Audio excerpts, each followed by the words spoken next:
Taylor Morgan, and my video essay is on Tecumseh's speech to the Osages. I first wanted to open with a quote that I found from a student, Bet John Schrade, who wrote Tecumseh, His Rhetoric and Oratory. This was a dissertation that he did for his doctorate on Tecumseh's oratory skills.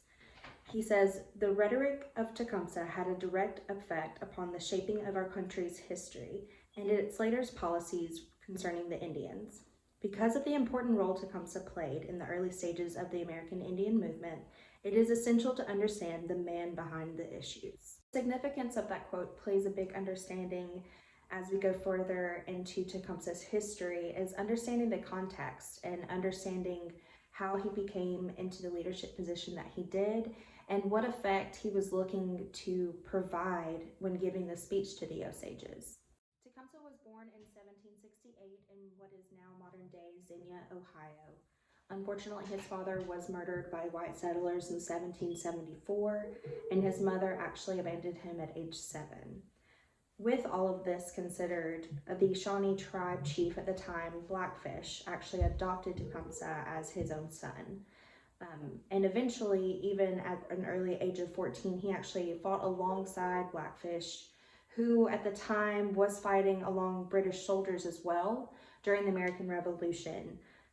With context, the white settlers were destroying their crops, destroying their land, murdering their people, and this only deepened that hatred for white settlers with the Native Americans, and especially Tecumseh as well.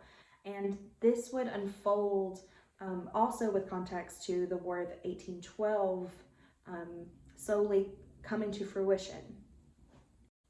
As the youngest member of the Shawnee band within the tribe, Tecumseh was chosen as leader and continued to fight small battles and raids across the Northwestern Territory, also helping out the Cherokee tribes that lived southward to them.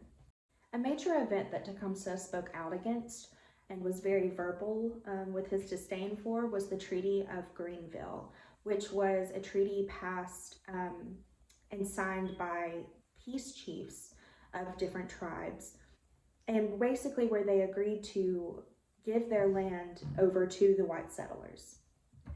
Tecumseh did not like this. Tecumseh's argument was that the land was communal. It was like the air or the water. It belonged to all Native Americans and was not something that could be sold.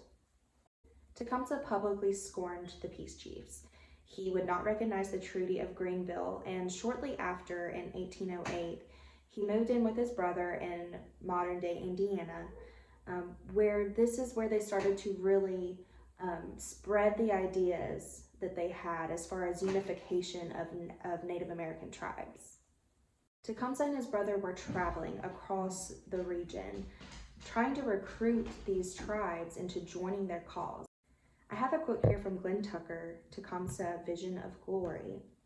It states, "He made long journeys in a vast territory, from the Ozarks to New York and from Iowa to Florida, gaining recruits, particularly among the tribes of the Creek Confederacy, to which his mother's tribe belonged." And in between 1811 and 1812, Tecumseh and his brother made it to the Osages tribe. Now before this, there was really not many tribes that were joining the cause, and a lot of them that had doubt. And so it was their mission within every visit to get their point across that there was no other option but to unify if they wanted to combat the white settlement that was happening. The speech to the Osages is Tecumseh's plea to the tribe and the tribal council as he addresses them, and he brings main points that he hits on, I believe, very clearly, and that is that one, unification is the only option for their survival. Also, that their differences can be overcome to maintain their heritage. He also makes it a point to remind him that they are all born of the Great Spirit, that they all are the children of the Great Spirit, and that they should be able to unite as one. And also reminding that when the settlers first came, it was the Native Americans' generosity towards them that helped them be able to survive on the land. And so they have taken their generosity and destroyed everything that they helped build. taking a closer look at the language that is used in the speech to the Osages that really prove and show Tecumseh's oratory skills, I found a quote from Ronald J. Walker that says the value of repetition is that it allows the rhetor to guide his audience along through the speech toward a conclusion or climax, and repetition is useful as a way of creating emphasis. And we see this when every stanza is starting out with brothers. This is also really honing in on the empathetic aspect of his speech and pleading with the Osages and really trying to plead to their sense of brotherhood and their sense of bondship with each other.